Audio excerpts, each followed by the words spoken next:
the pure conscious beingness, before it's anything else, is the kingdom within.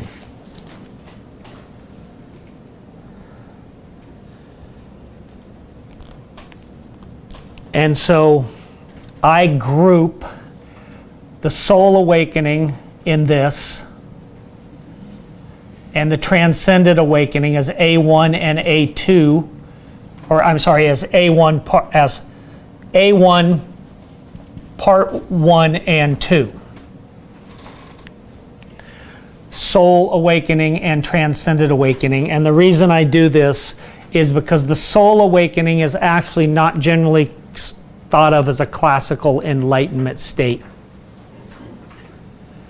It is a bit of a hybrid state. That is a state that when I talked about the subject starting to release,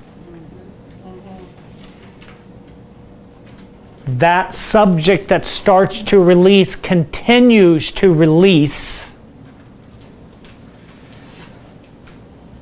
and it releases itself to the point that it feels in relationship to the personality and to the body, but not exclusively bound to the personality and the body.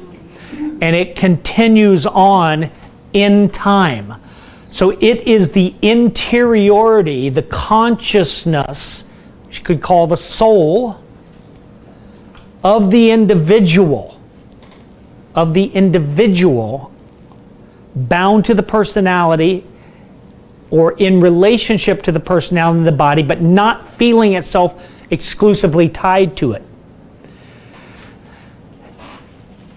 And the soul essence, we start getting a deeper relationship to up here. And we start to feel that within us. And we start to have an understanding that there's something within us that will continue on when the body-mind drops in this lifetime.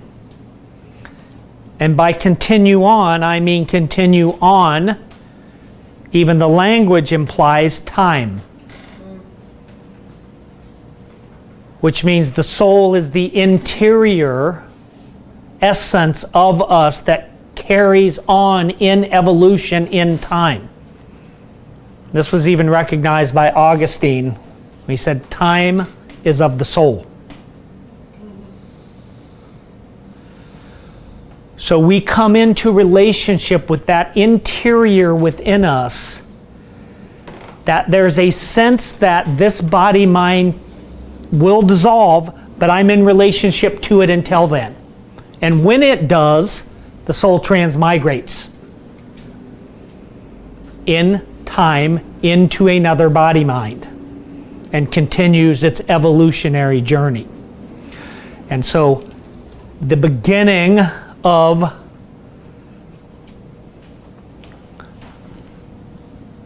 this first awakening, I call soul awakening, as it then continues, we wake up into the transcendent awakening, or what I call classical enlightenment. And classical enlightenment follows the interiority to the point that it completely steps off of the wheel of time and can witness the soul and the body and the mind and everything happening in evolution, everything that's happening in phenomenal existence is all arising within that mirror mind, that part of you that goes all the way back before the Big Bang. That is the I am. Every time you say I am, it recognize it without recognizing it. It's one of the great games of hide and go seek. It's like if there's anything that was ever hidden in plain sight, the only thing about yourself that's never changed is the I am. And I'm not talking about as words. The words are symbols. That's what words do. Words point to something in language, right? Right?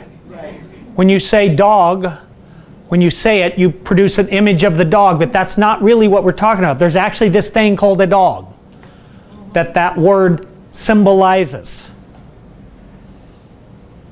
Well, so it is when we say I am.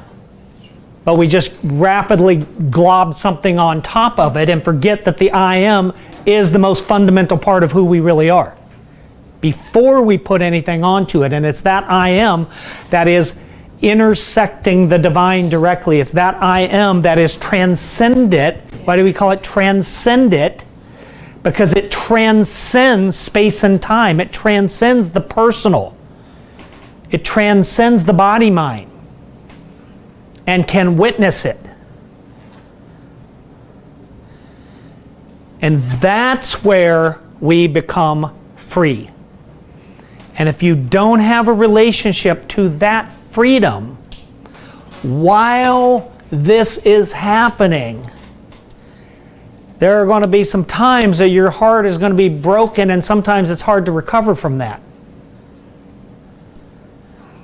If you don't know the part in you that can never be harmed, the part in you that's unborn and undying, if you don't know the part of you that's undying, just the existential angst that happens with an autonomous monad being operating in space-time, knowing, even if it won't admit it, and making every life decision based on the fact that it's going to die, and it's hiding from that,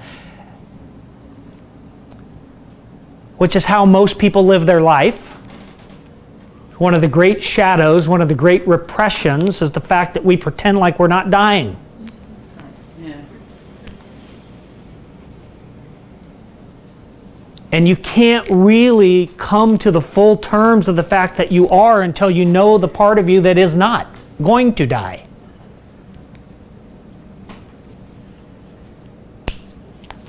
And if you know that part of you, there's nothing you can endure, because that part of you is always already free. Always already free. The I am in you is always already free. If you are suffering, find out what is aware of suffering, because that itself cannot be suffering. Because it's the witness to what's suffering. And the thing that's doing the seeing is not the thing that's being seen. And if suffering is being seen, the seer is not suffering. Yes, sir. Yes. That's good. Because it's outside of space and time. And it's the core, fundamental ground state. It's your base state. But it's hidden in plain sight. We forget the consciousness and beingness is primary. What we did was confuse that with all of the things arising in the consciousness and beingness.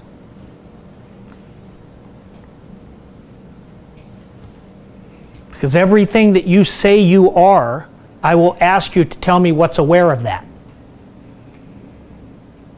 And it's that that's aware of that.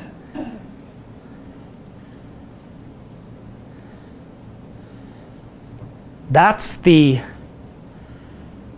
before Abraham is I am. Before Abraham, I am. Because I am is before everything. And it is your base state. And when you know that, you're free. It knows only peace. It can't be hurt. It can't die. It was never born. It's intersecting the Godhead directly, the uncaused cause. It is you at your most fundamental level. It's where you source your very awareness from, your very sense of beingness from. It's from absolute consciousness and beingness. And that which is absolute doesn't enter the relative world. And in the relative world, stuff's going to die, stuff's going to get destroyed, stuff's going to suffer. Which is why you have to have a relationship to that part of you that doesn't enter into that world. And finding that place is so seductive that the great realizers of the axial age, from Christ to Krishna to the Buddha, when they plunged into it, they didn't want to go back into this. right? The Buddha's nirvana was, how do we get the hell out of here and never go back? That was the project. The Buddha went outside the kingdom, looked around, saw people getting old and dying, people rotting with disease and dying, suffering all around them. Said, how do I get out? Went on a quest. Discovered a way. Plunged into nirvana, into the transcendent self, into the absolute. And then came so much of what those early traditions said is, this is so real, this is so real, this is unchanging. All of this other stuff is, how can you think something is real that's going to be different a day later or gone a month later? That stuff's all illusion, Maya. Brahman alone is real. The Godhead is real. The I Am is real. And at first we wanted to just stay there. No.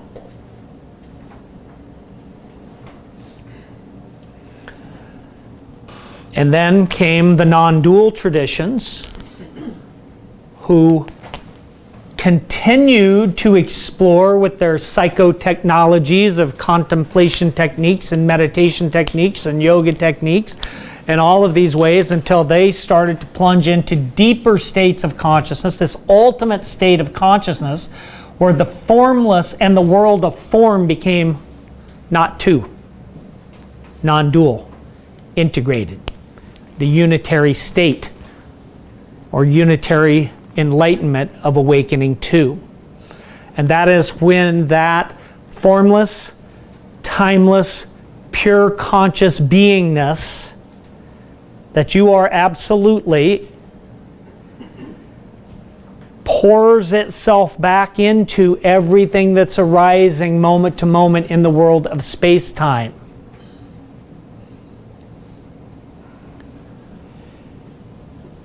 And we see that the two can't really be separate, because the relative world of space and time came out of the Godhead, came out of consciousness beingness. And then that non-dual relationship, that unitary state, starts to see all of matter and manifestation as emanating from consciousness beingness, lit up with consciousness beingness, and it becomes an enchanted world again. And that allows us, right? This is the second turning of Buddhism, where the non-dual realizers, you see the Zen ox herding pictures, the path, the 12 steps towards enlightenment. The 11th one is enlightenment. The 12th one is going back into the marketplace with open arms, bringing the enlightenment into the world of form.